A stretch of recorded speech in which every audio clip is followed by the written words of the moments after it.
Hello everyone. Have you been wanting to try to start your own garden but are worried about keeping the plants alive? Well, I have the perfect plant to help get you started. Today, I'm going to teach you a little bit about the succulents and how easy it is to grow and maintain them. But first, what is a succulent? A succulent is a type of plant that stores water in its leaves, and according to the What Are Succulents web article, some species have larger and thicker leaves than others, and succulents are capable of adapting to, as well as thriving in a large range of indoor as well as outdoor conditions.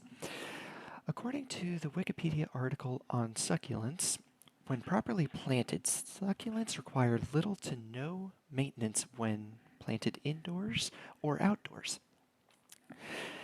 And today I'm going to be teaching you a little bit about what soil's required in order to grow the succulents, how often you need to water them, and give you a little example of the different species of succulents available. Now, soil is all around us, but not all soil is the same. As an example, succulents require a well-draining soil in order to survive. If you look at these images here, the one on the left is from a company called Hoffman. It is a cactus and succulent soil mix that is easy and ready to go for you to just put the succulent right into, and it's ready to go. But if you decide you want to make your own, this image on the right is an idea of what you want it to look like, and it should be a mix of normal potting soil with a mixture of coarse sand, perlite, volcanic rock, fine gravel, or pumice. You want any one of those other ingredients or a mix of a few of those with potting soil, and it will be ready to go. And you also want it, if you're going to make it an indoor one inside of a pot, you want the pot to have holes on the bottom so that the excess water drains out. That way you don't flood the succulent and cause it to die. Speaking of watering, how often should we water the succulents? To put it simply, you only want to water succulents when the soil is completely dry. If you water it too often, you're going to end up killing your plant. Now, according to Succulents and Sunshine, how to water, you want to wait about 14 to 21 days for indoor plants and about the same time frame for outdoor plants as well. And they also say you want to avoid watering the leaves as wet leaves can cause the plant to rot. And if the leaves start to rot, then the whole plant will eventually die. So you want to avoid that rotting as much as possible. And you also want to avoid it getting too much sunlight, because if it sits in the sun in one direction too long, that can also cause the leaves to dry out. And if they get too dry, then they'll die from that as well.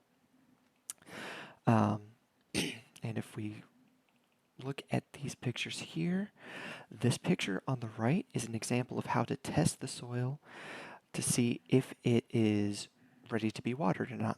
You'll want to go about this deep, about the first knuckle on your finger deep into the soil, and if it feels wet at all, don't water the succulent. If it's completely dry, then stick in a little water, and if you look at the image on the left, you can see that he's not watering the leaves, but instead is only watering the soil.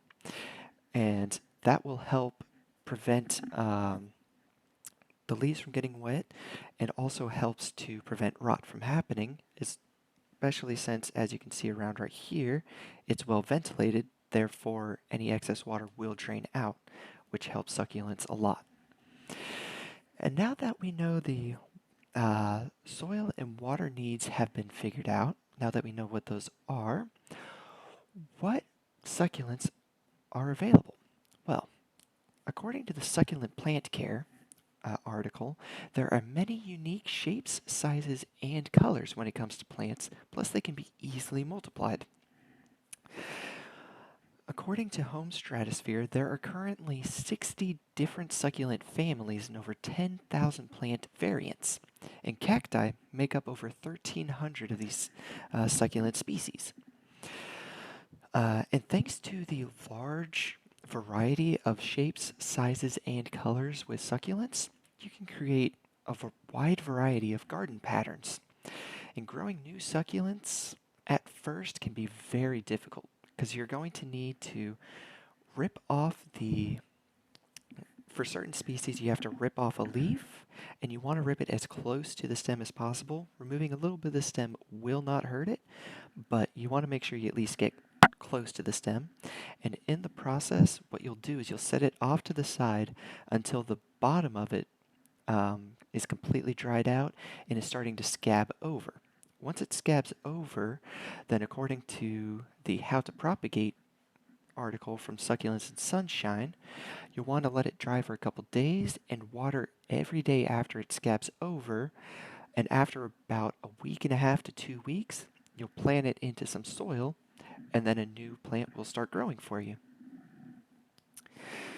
And with how many different species are available, your garden can be as monotoned or as colorful as you wish. There are no limits to what you can do with succulents. And now that I've whetted your appetite a little, why not go and try growing some succulents for yourself?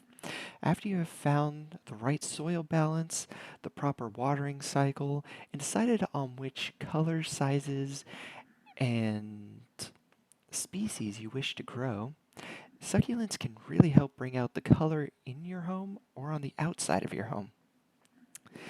And as we all know, not everyone can grow flowers such as orchids at home, which are one of the hardest flowers, but anybody has the potential to grow a succulent thanks to their easygoing nature and minimalistic needs.